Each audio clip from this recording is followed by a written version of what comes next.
साथियों नमस्कार। मैं नागेंद्र कुमार कुशवाहा, राष्ट्रीय सचिव, विश्व भारती जन सेवा संस्थान।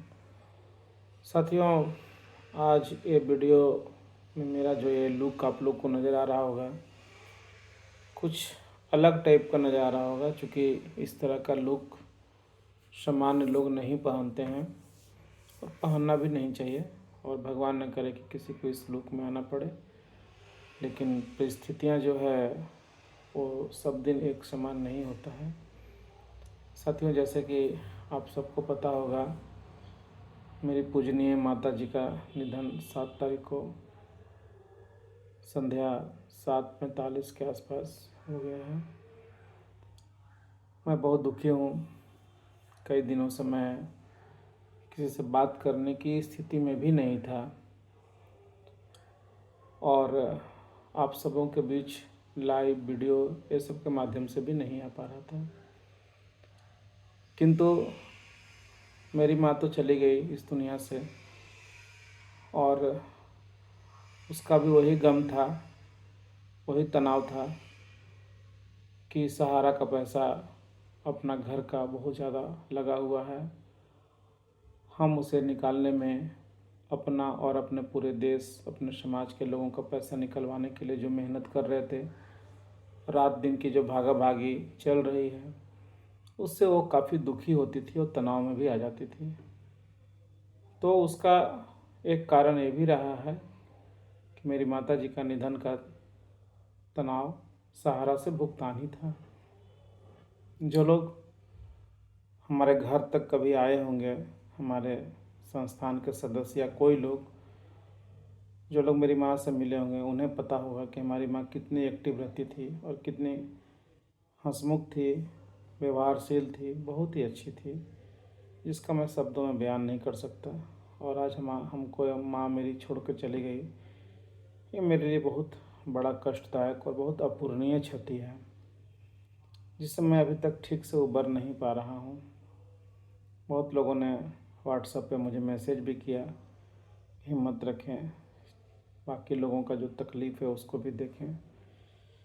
तो मैं ज़्यादा न कहते हुए यही कहूँगा साथियों कि मेरी माँ तो चली गई, लेकिन देश के 10,000 से ज़्यादा लोग जो इस दुनिया से चले गए सहारा से भुगतान न मिलने के कारण, उनके घर में भी उनके परिवार, उनके माँ, उनके बच्चे, उनके परिवार के लोग आज भी काफ़ी दुखी और बिलख रहे हैं अपनों के लिए, अपने पैसे के लिए।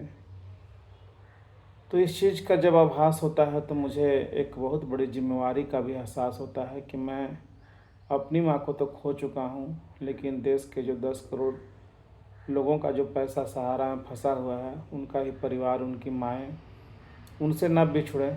इसीलिए इस लड़ाई को जारी रखना बहुत ज़रूरी है, और उसके लिए मुझे हिम्मत और साहस चाहिए, और वो आप सबसे ही चाहिए। ऐसे तो बहुत सारे लोग हिम्मत दे रहे हैं, लेकिन जिनकी लड़ाई हम लड़ रहे हैं उनका हिम्मत का मुझे बहुत ज़रूरत है, और उनका साथ का भी मुझे बहुत ज़रूरत है। साथियों, आप सबको पता होगा कि 2 तारीख को, 2 अप्रैल को जंतर मंतर दिल्ली में 1 दिवसीय सांकेतिक धरना कार्यक्रम का रखा गया था, जो पटना की रैली थी। माननीय सुदामा जी के द्वारा जो बातें कही गई थी सांसद जी के द्वारा 2 तारीख को, उसमें सब मिलकर गांधी मैदान के उस स्टेज पर हम लोगों ने तय किया था कि 2 तारीख के कार्यक्रम को हम लोग बहुत बड़ा बनाएंगे, और देश के तमाम जितने भी लोग सहारा से भुगतान की लड़ाई लड़ रहे हैं, सबको इस लड़ाई में आमंत्रित करेंगे। बहुत सा प्लानिंग मेरे दिमाग में था, बहुत कुछ करना चाह रहे थे, लेकिन ये जो माँ का निधन के बाद बहुत चीज़ दिमाग से मेरा उठ चुका है, और अभी उस अवस्था में हम नहीं आ पा रहे हैं। इसीलिए मैं हाथ जोड़कर तमाम संगठनों से निवेदन करूंगा कि जो लोग सहारा से भुगतान की लड़ाई लड़ रहे हैं, सभी लोग 2 तारीख को इस कार्यक्रम में ज़रूर शरीक होइए, क्योंकि केंद्र सरकार को ये बताना बहुत ज़रूरी है कि हम लोग अपना भुगतान भूले नहीं हैं, हम जिंदा हैं, हम भुगतान लेकर के रहेंगे, और इस लड़ाई को तब तक नहीं बंद कर सकते जब तक एक एक निवेशक का भुगतान नहीं मिल जाए। 2 तारीख का कार्यक्रम हर हालत में होगा, चूँकि 20 तारीख को मेरी माँ का जो ब्रह्म भोज का कार्यक्रम है वो हो जाएगा।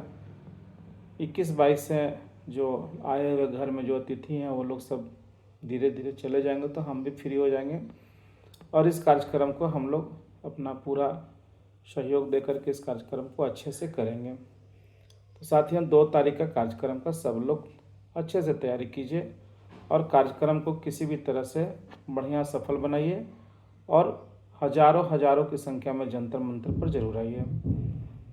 कल भी माननीय सांसद महोदय सुदामा जी का फ़ोन आया था कि कुशवाहा जी क्या करेंगे इस परिस्थिति में, आपके साथ जो घटना घटी है, क्या आप इस अवस्था में आप आएंगे कि इस कार्यक्रम को किया जाए। तो हमने कहा कि नहीं साहब, मेरे साथ तो जो होना था हो गया, बाकी जो देश के तमाम लोग हैं उनका उम्मीद लीगल और आंदोलन ही है, जिस पर वो टकटकी लगा कर रखे हुए हैं कि ये सब चीज़ों से हमारा पैसा मिल सकता है और तो ही बहुत लोगों की माँ जिंदा है, तो हम इस कार्यक्रम को करेंगे। तो भी मुझे बहुत शाबाशी दिए कि अच्छा है कि अब हिम्मत जुटा पा रहे हैं। हम लोग भी 2 तारीख के कार्यक्रम के लिए खुद अपने भी वहाँ पे आएंगे और भी कई सांसद हैं, उनसे भी बातें हो रही है, वो लोग भी रहेंगे, कई विधायक भी आ रहे हैं। तो आप सबका भी वहाँ आना बहुत ज़रूरी है, क्योंकि इस लड़ाई में अगर हमारे कई सांसद आ रहे हैं और आपकी उपस्थिति अगर कमज़ोर पड़ेगी तो कहीं ना कहीं ये आंदोलन कमज़ोर पड़ेगा। तो तमाम लोग जंतर मंतर पर उस दिन आने का काम करें। दूसरी तरफ कुछ महत्वपूर्ण जानकारी आप लोगों को और भी देना था साथियों, चूँकि मुझे थोड़ी सी बोलने में भी दिक्कत हो रही है, अभी पूरा अंदर से एनर्जी नहीं आ रहा है, इसीलिए मेरी बातों को थोड़ा सा ध्यान से सुनिएगा। साथियों, इधर आप लोगों को पता होगा कि झारखंड में बहुत तेज़ी के साथ लीगल की कार्रवाई चल रही थी। बहुत सारी बातें इस बीच उभर के आई। यहाँ पे जो टेरिटरी हेड नीरज कुमार पाल और जोनल मैनेजर संजीव कुमार को नोटिस गया था कि आप लोग आकर के सीआईडी में अपनी बात को रखें, तो ये लोग इंटरिम बेल के लिए चले गए थे, लेकिन वहाँ भी सच्चाई की जीत हुई और रांची जिला कोर्ट ने इनका जमानत को खारिज किया। अब इनके कुछ जो लोग हैं वो लोग हाई कोर्ट में जा रहे हैं, जैसे मैडम सपना राय, ओपी श्रीवास्तव, जिया कादरी, ये सब। कल मुझे पता चला कि ये लोग हाई कोर्ट में गुहार लगाए हैं कि जो भी केसेस यहाँ चल रहा था थानों में, उस केस को ख़त्म कर देने के लिए ये लोग रीट याचिका दाखिल किए हैं। और मुझे इस चीज़ का पता कल चला, लेकिन भला हो हमारे जजेज का, हमारे न्यायपालिका का, कि 6 तारीख का ये जजमेंट उन लोगों ने साफ इन लोगों को कहा कि जिन लोगों ने आप पर केस किया है उनको पहले आप नोटिस दीजिए और उनको जानकारी दे करके आप आइए, तभी आपकी बात सुनी जाएगी। और ये लोग चाह रहे थे कि बिना किसी को जानकारी दिए हुए किसी प्रकार से केस को वहाँ से ख़त्म करा दिया जाए, तो ये उनका वहाँ नहीं चला। ये हम लोगों के लिए बहुत बड़ी जीत है।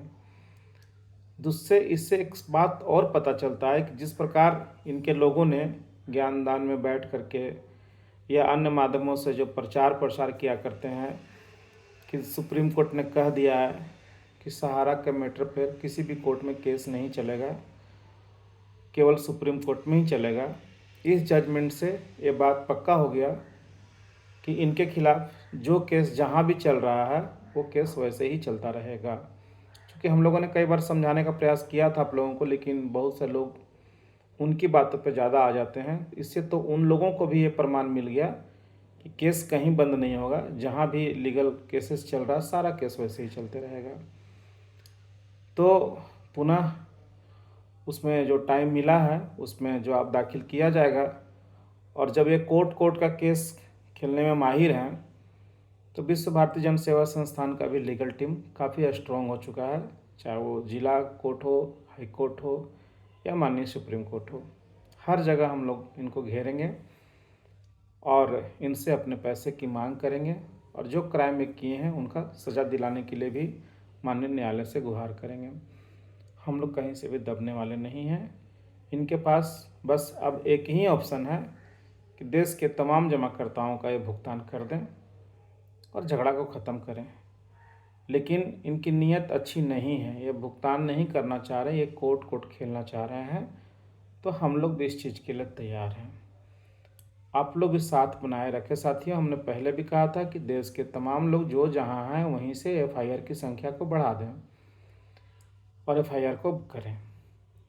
दूसरी ओर एरोलाइजिंग करने में बहुत माहिर हैं, बहुत सा जगह में जा रहे हैं, लेकिन इनका कहीं दाल नहीं गल रहा है। झारखंड में तो मुझे नहीं लगता कि इनका दाल गलने वाला है। न यहाँ के प्रशासन न यहाँ के मुख्यमंत्री इनकी बातों पे आने वाले हैं और वो लोग पूरा साथ हम लोगों को दे रहे हैं। कल भी प्रशासन के बड़े बड़े अधिकारियों का फ़ोन मुझे आया था कि आप निश्चिंत रहिए, आप अपनी माँ का जो श्राद्ध क्रम है ढंग से कर लीजिए और हम लोग अपनी कार्रवाई में लगे हैं। गिरफ्तारियाँ भी होगी, पनिशमेंट भी होगा, इनकी संपत्ति भी जब्त होगी और आप लोगों का भुगतान भी होगा। तो ये सारी बातें हो रही है।